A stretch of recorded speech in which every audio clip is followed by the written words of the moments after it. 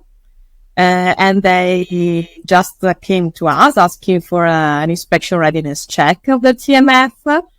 We explained the methodology, the proposal, and they did honestly more for validate their process rather than for receiving some issue and finding. In fact, when the outcome of our check was your TMF, sorry, is not inspection ready, they were so surprised about that result because they were so confident about the good status, good health of the TMF. And so that was like a sort of light that we bring to them to understand, look, your process is not working in the right way or is not working as you were expecting to work. So probably you need to fix some QC step. Maybe there is something that you are not covering. Maybe you need to verify milestone and other parameters of your QC because it's not working, because the outcome is not good. And so that was really, let's say, powerful because you it's different than receiving the calling for help from company that already know, my TMF is not inspection ready, but I don't know how to fix it. And so, you go there, you do the assessment, you do this QC, and you help them to understand where to focus time and resources. Very much powerful when you think, oh yes, look, the reality is quite different from your, so from what you were thinking. And this was an example. The other one was about culture, TMF culture, and change mindset towards TMF, because we move with a company where, again, TMF was not considered in any department. I would say just a little bit in clinical operation, but all the other departments, regulatory affairs, clinical trial supply, pharmacovigilance, really not aware about what are the expectations or what are the principles and requirements for TMF. And we started with training and workshop to better to involve and develop also TMF culture and knowledge within the entire company, not only in clinical developments. And after 1 year, this, let's say, implementation of culture and knowledge bring to implement new resources in the staff dedicated to TMF, because they really understand that or you give more responsibility to people already, in the company, the resources, the team, or you need to bring on new resources to manage some specific TMF responsibilities or some specific TMF role. So this was really, let's say, a shift in the mindset, because they started to understand we need people, we need resources to manage TMF. It's not something that will be built for a magician, for a magical power at the end of the trial. So now if we think about the way that organizations might look to implement this, we have a question here from Kin that I want to throw up. So the question is, how would you transition from passive to active when dealing with different studies? So if we've got old, recently authorized, and future, is there sort of a step-by-step approach, or are we doing everything at once? I think I know the answer, but I want to hear your take on it. Yeah. Yeah, Oliver, I know that you know the answer, definitely. But yes, no, it's a step-by-step approach. And I think that in a case, in a scenario so variable and so complex like that one that you have described, I think it's very helpful also to implement a maturity assessment to understand exactly the status, the initial status of the company, of the organization. Because, to implement an agile methodology means really lots of stuff. I go back to my previous answer. It's risk-based approach, it's data-driven, it's process model, means a lot of stuff. And you can't implement everything in 1 day or in 1 year. You need to implement a very specific strategy, and that strategy must be unique to your company, to your organization. And to be unique and to be effective, you need to understand the starting point. So when I'm starting in a company with no culture of TMF, with no system, with no processes, or with just one SOP. So all these kind of question and assessment must be done before defining the better and most effective strategy to move on and to move to an agile methodology. But definitely is not one jump. It's a step-by-step approach. A question I have as a follow-on to that is more related to, like, when we think about taking a step-by-step approach, what are some of the challenges that some organizations might come up against, right? Like, are there going to be folks that are perhaps resistant to change? Are there, the kind of classic, we've always worked this way? Like, what are some of the things that you've seen as organizational challenges in transitioning to more of an Agile TMF approach? Yes, Oliver, I think that this is the main really elements that cause challenges in this shift to Agile methodology is the mindset. So this lack of awareness, lack of knowledge in different people that very often are the main stakeholders of a project like that. And so you really need to start from education. Yesterday there was this fantastic panel on Hogwarts School, I would say, and the point is that one. I think that who works in TMF environment face the same challenge about having people that cares a lot about TMF. They know the relevance, the importance, the bad consequences of not having an inspection ready TMF, and so they are great TMFers. And the rest of the world is really people that don't understand the relevance. And sometimes those people really need to understand and get educated on that relevance to make the strategic decision to move on to a better process and a more agile methodology. So I think that everything starts from awareness, first of all, so make them aware, educate them, so training, and develop TMF knowledge. These three, let's say, steps. Amazing.